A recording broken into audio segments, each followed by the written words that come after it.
কল্যাণী বিশ্ববিদ্যালয়ের অন্তর্গত বিভিন্ন কলেজে যে সমস্ত ছাত্রছাত্রী ফিফথ সেমিস্টারে পলিটিক্যাল সায়েন্স অনার্স নিয়ে পড়াশোনা করছে, তোমাদের জন্য এই ভিডিওটি অবশ্যই ভিডিওটি শেষ পর্যন্ত দেখবে।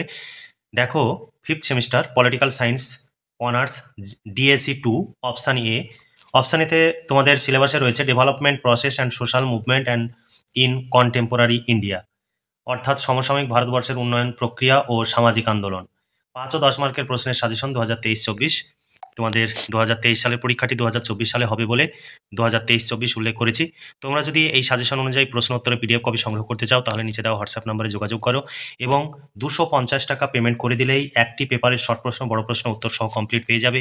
আর ফিফথ সেমিস্টারের পলিটিক্যাল সায়েন্স অনার্সের 4টি পেপার একসঙ্গে নিতে চাইলে 900 টাকা পেমেন্ট করতে হবে। 900 টাকা পেমেন্ট করে দিলেই একদম কমপ্লিট শর্ট প্রশ্ন, বড় প্রশ্ন, বিগত বছরের সমস্ত শর্ট প্রশ্নের উত্তর সহ তোমরা পেয়ে যাবে, বড় প্রশ্নের উত্তর সহ তোমরা পেয়ে যাবে। এর বাইরে কোনো প্রশ্ন উত্তর পড়ার প্রয়োজন হবে না। এবার চলো দেখে নিই সাজেশন। তোমাদের সমসাময়িক ভারতবর্ষের উন্নয়ন প্রক্রিয়া ও সামাজিক আন্দোলন, এই সিলেবাস থেকে তোমাদের আজকের প্রশ্নের সাজেশন দেখে নাও। 1 নম্বর প্রশ্ন, স্বাধীন ভারতের আর্থসামাজিক উন্নয়ন প্রক্রিয়ায় সংক্ষেপে পরিকল্পনা কমিশনের ভূমিকা উল্লেখ করো। 2 নম্বর প্রশ্ন, ভারতীয় অর্থনীতির সংগঠিত ক্ষেত্রের উপরে বেসরকারীকরণের একটি সংক্ষিপ্ত টিকা লেখো। 3 নম্বর প্রশ্ন, বিশ্বায়নের প্রভাবে ভারতের অর্থনীতির সংস্কার সমূহ আলোচনা করো। 4 নম্বর প্রশ্ন, ভারতীয় অর্থনীতির ওপর উদারনৈতিকরণের প্রভাব সমূহ পর্যালোচনা করো। 5 নম্বর প্রশ্ন, মিশ্র অর্থনীতির ধারণা মূল্যায়ন করো বা মিশ্র অর্থনীতি বলতে কি বোঝো।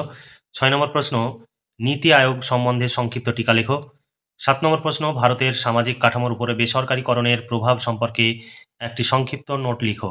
যেগুলোতে বেশি স্টার চিহ্ন দেওয়া রয়েছে সেগুলো ভীষণ ইম্পর্টেন্ট, সেগুলো ভালো করে পড়বে।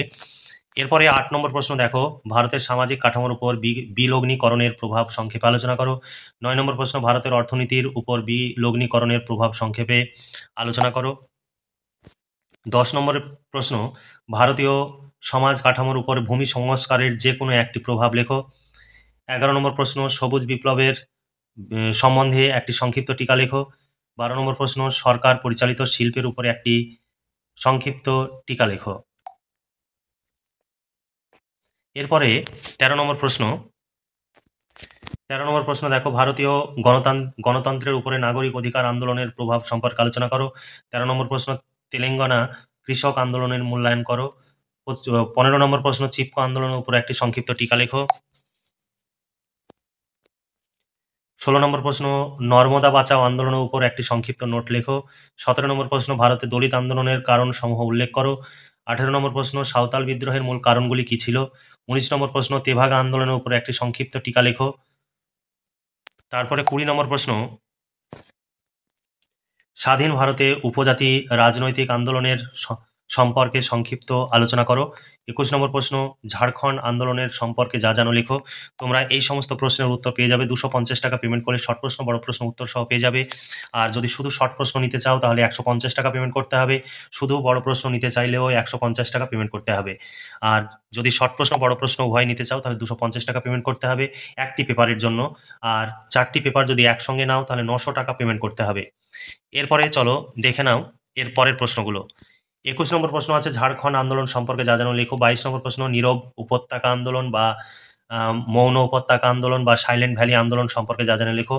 23 নম্বর প্রশ্ন, সদ্য স্বাধীন বা নবগঠিত ভারত সরকার কিভাবে উদ্বাস্তু সমস্যার সমাধান করেছিল। এরপরে 24 নম্বর প্রশ্ন, পরিকল্পিত অর্থনীতিতে ভারতের বেকার সমস্যা সমাধানের উপরে কতটা গুরুত্ব আরোপ করা হয়েছিল আলোচনা করো। 25 নম্বর প্রশ্ন, ভারতের অর্থনৈতিক অগ্রগতির ক্ষেত্রে পঞ্চবার্ষিকী পরিকল্পনাগুলি 1951 থেকে 1964 গুরুত্ব নিরূপণ করো।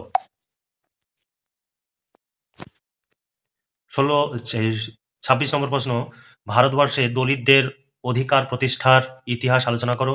27 নম্বর প্রশ্ন, ভারতের বৃহৎ ভূস্বামী ও পুঁজিবাদী শ্রেণীর স্বার্থ রক্ষায় ভারতীয় সংবিধানের ভূমিকা আলোচনা করো। 28 নম্বর প্রশ্ন, অপারেশন বর্গা বলতে কি বোঝো। এর দ্বারা পশ্চিমবঙ্গের ভূমি সংস্কার কতখানি সফল হয়েছিল। 29 নম্বর প্রশ্ন, পুন্নাপ্রা ও ভাইলার প্রজা বিদ্রোহ সম্বন্ধে সংক্ষেপে আলোচনা করো।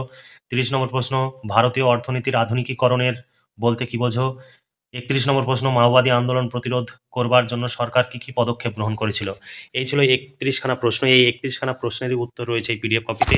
এখানে তোমরা এই প্রশ্ন অনুযায়ী পরপর এই প্রশ্নের উত্তরগুলো তোমরা পিডিএফ কপিতে পেয়ে যাবে।